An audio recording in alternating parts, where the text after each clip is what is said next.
विलक्षण साधना रामायण की कहानी है जो बहुत ही प्रेरणादायी है। तो सुनाने जा रहा हूँ, आगे ये कहानी देखते हैं। सबरी भगवान की परम भक्ता थी। पहले वह सबर जाति की एक भोली भाली लड़की थी। सबर जाति के लोग कुरूप होते थे, परंतु सबरी इतनी कुरूप थी कि सबर जाति के लोग भी उसको स्वीकार नहीं करते थे।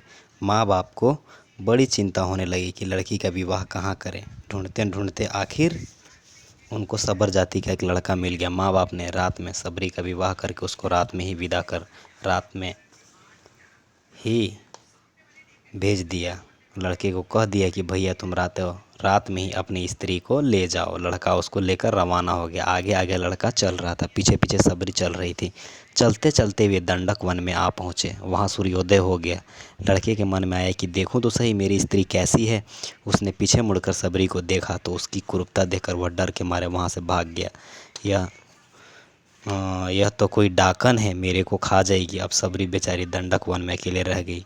वह पीहर से तो आ गई और ससुराल का पता नहीं, अब वह कहाँ जाए। दंडक वन में रहने वाले सबरी ऋषि सबरी को अछूत मानकर उसका तिरस्कार करने लगे। वहाँ मतंग नाम के एक वृद्ध ऋषि रहते थे। उन्होंने सबरी को देखा तो उस पर दया आ गई। उन्होंने कृपा करके उसको अपने आश्रम में शरण दे दी। दूसरे ऋषियों ने इसका बड़ा विरोध किया कि आपने अछूत जाति की स्त्री को अपने पास रख लिया, परंतु मतंग ऋषि ने उनकी बात मानी नहीं।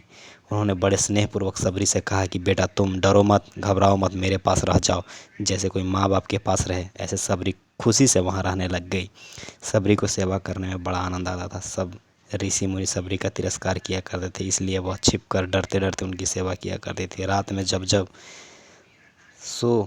सब सो जाते तब जिस रास्ते से ऋषि लोग स्नान के लिए पंपा सरोवर जाते थे, वह रास्ता बुहार कर साफ कर देती थी। जहाँ कंकड़ होते थे वहाँ बालू बिछा देती। ऋषियों के लिए ईंधन ला कर रख देती। अगर कोई देख लेता तो वहाँ से भाग जाती। वह डरती थी कि अगर मेरी छाया ऋषियों पर पड़ जाएगी तो वह अशुद्ध हो जाएंगे। इस प्रकार ऋषि मुनियों की सेवा में उसका समय बीतता गया। आखिर एक दिन वह समय आ पहुंचा जो सबके लिए अनिवार्य है।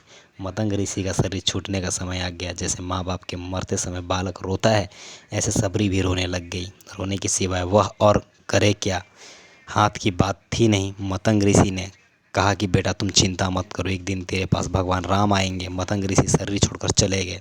अब सबरी भगवान राम के आने की प्रतीक्षा करने लग गई। प्रतीक्षा बहुत ऊंची साधना है। इसमें भगवान का विशेष चिंतन होता है। भगवान का भजन ध्यान करते हैं तो वह इतना सजीव साधन नहीं होता, निर्जीव सा होता है, परंतु प्रतीक्षा में सजीव साधना होती है।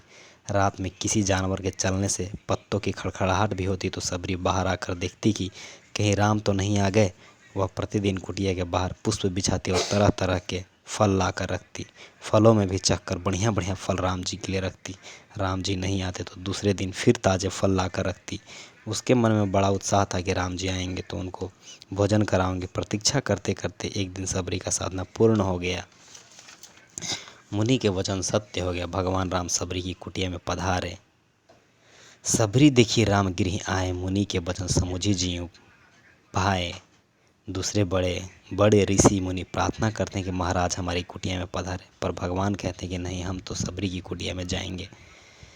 मोटा मोटा मुनिना आश्रम मुखी ने सबरी ने घेर जाए छेरे, वालो भक्ति तन वस्थाए छेरे। जैसे सबरी के हृदय में भगवान से मिलने की उत्कंठा लगी है, ऐसे ही भगवान के मन में सबरी से मिलने की उत्कंठा लगी है। भगवान का स्वभाव है कि जो उनको जैसे भजता है वे वैसे ही उसे ही भजते हैं। ये यथा माँ प्रपद्यन्ते तास्तत थव भजा मह्यम। सबरी के आनंद की सीमा नहीं रही। वह भगवान के चरणों में लिपट गई। जल लाकर उसने भगवान के चरण धोए, फिर आसन बिछाकर उनको बैठाया, फल लाकर भगवान के सामने रखे और प्रेम पूर्वक उनको खिलाने लग गई।